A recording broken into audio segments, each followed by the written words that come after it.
하나님의 사랑이 있는 곳, 사랑과 마음 상담센터에서 보내드리는 이른 아침 햇살 받기 프로그램입니다. 이 시간 나에게 말씀하고 계시는 하나님의 음성을 들을 수 있는 시간이 되시길 바랍니다.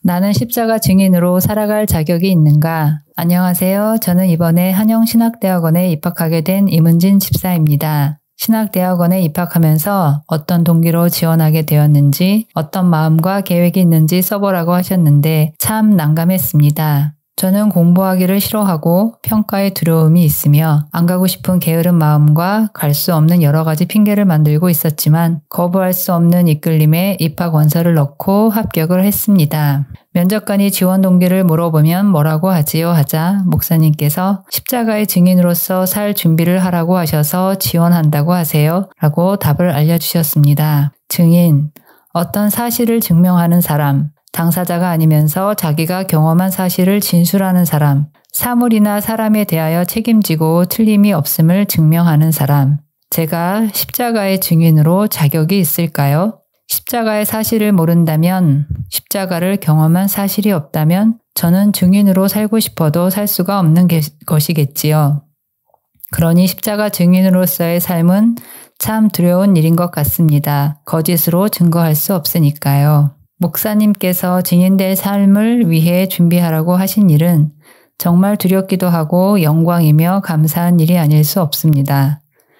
저는 예수님의 십자가 사건이 나의 죄로 인함임을 가슴 깊이 느끼며 통곡하는 시간이 있었습니다. 그 사건 이후 그 십자가 은혜에 감사하여 은혜 입은 자의 삶을 고민했습니다. 은혜 받은 자의 삶은 어떤 삶일까? 주님께서는 어떻게 살기를 바라실까? 그 은혜에 감사하여 교회 일들 중 내가 할 수 있는 일을 찾아 봉사하는 것으로 조금이나마 은혜에 감사하는 마음을 전하고 싶었고, 성경 말씀에서 하라는 것과 하지 말라는 것을 구분하여 순종하는 삶을 살려고 했습니다. 시간이 흐를수록 봉사할 일들, 더 해야 할 일들이 늘어났고 이제는 은혜가 아니라 부담으로 느끼면서 하고 싶지 않은 버거움이 있었지만 하나님께서는 순종하는 자를 찾고 계시다는 말씀과 예수님께서는 나를 위해 십자가도 지셨는데 나는 이런 정도도 못하나 하며 넉넉히 이길 힘을, 감당할 힘을 달라고 기도하며 순종했습니다. 그런데 더 이상 은혜는 없고 버거움이 나를 짓누르는 것 같고 교회에서 사람들과의 교제는 세상 교제와 다를 것이 없다고 판단하며 주님의 말씀하시는 삶은 이런 삶이 아닐 것이라고 교회를 나와 또 다른 교회를 찾아 은혜를 찾아 말씀을 찾아다녔습니다. 그러면서 영적인 것에 관심을 갖게 되었고 하나님의 음성 듣는 기도와 하루하루 그 음성의 이끄심에 반응하며 순종하는 삶을 살려고 했습니다. 치유와 예언과 축사 사역에 관심을 가지게 되었고 당연히 성경 말씀에 나오는 기적이고 예수님도 그 제자들도 했던 사역이기에 성령을 받은 자에게 나타나는 특별한 은사로 생각했습니다. 이해할 수 없을 때는 하나님의 역사는 광범위하고 다 이해할 수 없지 하며 폭넓게 받아들였습니다. 그러자 좀 더 신앙의 수준이 높아지는 것 같고 하나님께서 원하시는 삶은 이렇게 성령의 능력을 입고 영혼들을 위로하며 살리는 일이라 생각했습니다. 기도 중에 어떤 마음에서 올라오는 소리를 듣고 그 마음에 순종하면 정말 기적처럼 응답이나 신비한 일들이 일어나기도 하고 저로 인해 사람들이 위로를 받고 회복되는 모습은 기쁜 일이었습니다. 그러던 중 군대 간 아들이 군대 생활을 힘들어하며 우울증을 진단받고 휴가를 나왔을 때 아들과 함께 병원을 찾게 되었습니다. 그곳은 정신과 병원이지만 마음을 치료하는 프로그램이 있었고 그래서 알아본 결과 불교의 마음 수양을 근거로 하고 있음을 알고 영이 다르다고 포기를 하면서 교회에서는 체계적으로 상담하는 곳이 없을까? 예언 기도나 축사 사역으로 잠깐 기도해 주는 일로 하나님께서 역사하셔서 기적적인 변화가 일어나길 기도하는 것으로 치유라고 말하는 듯 했습니다. 답답한 마음으로 기도하던 중 정말 기적같이 정은영 상담사님을 만났고 상담센터를 운영하고 있는 교회라고 하여 마음이 끌리기도 했지만 혹시 이상한 곳이 아닐까 조심스럽기도 했습니다. 기도하던 내용이라 응답이 아닐까 하며 마음을 치료하시는 하나님의 사랑에 있는 곳, 교회에서 운영하는 상담센터에 오게 되었습니다. 저는 아들의 아픈 마음을 치료하기 위해 갔지만 목사님께서는 바리새인처럼 제 마음의 악함은 보지 못하고 겉 행위만 바꾸려 했던 율법적 신앙의 모습과 그것으로 인하여 율법의 잣대로 가족들에게 주었던 상처와 선하고 하나님이 기뻐하시는 일이라고 신앙을 강요하고 압박을 하던 저의 잘못된 신앙의 모습으로 인한 결과들을 아파하는 자녀들을 통해 보게 하셨습니다.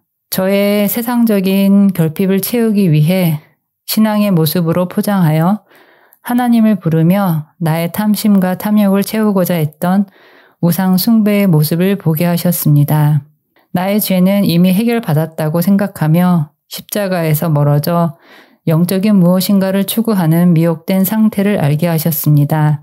나도 나를 알지 못했고 나까지 속고 있던 거짓된 저의 모습을 보게 하셨고 죄의 지배와 사단의 속임과 선악을 스스로 판단하며 선을 추구함으로 하나님이 기뻐하시는 삶을 살고 있다고 착각했던 저의 모습을 보면서 기겁하지 않을 수 없었습니다. 그러면서 예수 그리스도 그 십자가의 의미가 무엇을 의미하고 있었는지 성경 말씀에서 말씀하고 있던 죄인된 모습과 그 죄에서 구원해 주시기 위해 십자가에 달리신 예수 그리스도가 보이기 시작했습니다. 마음은 보지 못하고 행위적으로 은혜 받은 자의 삶을 추구하다 보니 예수님의 십자가는 멀어지고 내 스스로 선과 의를 쌓아가는 일에 집중하며 멸망의 길을 생명의 길로 착각하고 있었던 것입니다. 교회를 다니면서 예수님과 십자가를 모르는 사람이 있을까요? 예수님께서 죄에서 구원해 주심을 고백하지 않는 사람이 있을까요? 이러한 고백은 있지만 예수님의 십자가는 이미 통과한 사건으로 기억하며 그 십자가 은혜로 말미암아 회복됨을 바탕으로 나에게 주어진 소명이 무엇인가 그 삶을 살아내려고 하는 일에 집중하는 경우가 얼마나 많은지 모릅니다. 예수 그리스도 십자가는 크리스천에게는 기본이고 베이스라고도 합니다.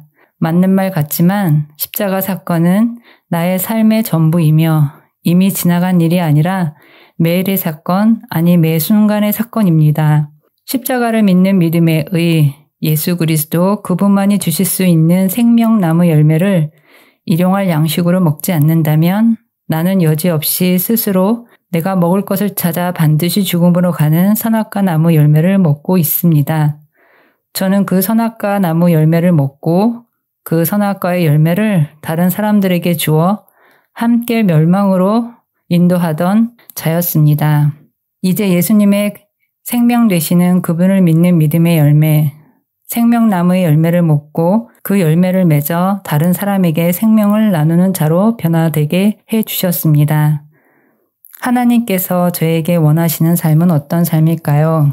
그것은 성경에 정확하게 나와 있는데 나는 어떤 답을 찾고 있었을까요? 한 번 보고 스쳐 지나가는 인연이었을지 모를 목사님을 통해 전해받은 생명나무 열매를 먹고 저 또한 그 생명나무의 사랑으로 누군가에게 그 생명을 전하는 자로 살아가길 바라시는 것은 아닐까요? 십자가 증인의 삶, 십자가를 알아야만 전할 수 있는 증인으로서의 삶, 이제야 십자가의 증인으로서 살아갈 수 있는 자격이 주어진 것이라 생각합니다. 사도 바울이 고백하였듯이 나는 예수 그리스도 십자가 외에 결코 자랑할 것이 없으니 예수 그리스도와 그의 십자가에 못 박힌 것 외에는 아무것도 알지 아니하기로 작정하였습니다. 저의 고백이 이런 고백이 되길 바라며 주님을 의지하며 증인으로서 증인된 삶을 살아갈 준비를 하고자 합니다. 감사합니다.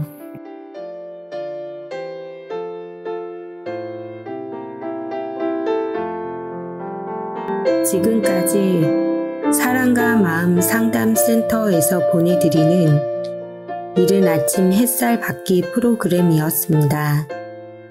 오늘도 말씀을 통해 자기 성찰이 이루어지는 여러분이 되시기를 기도합니다.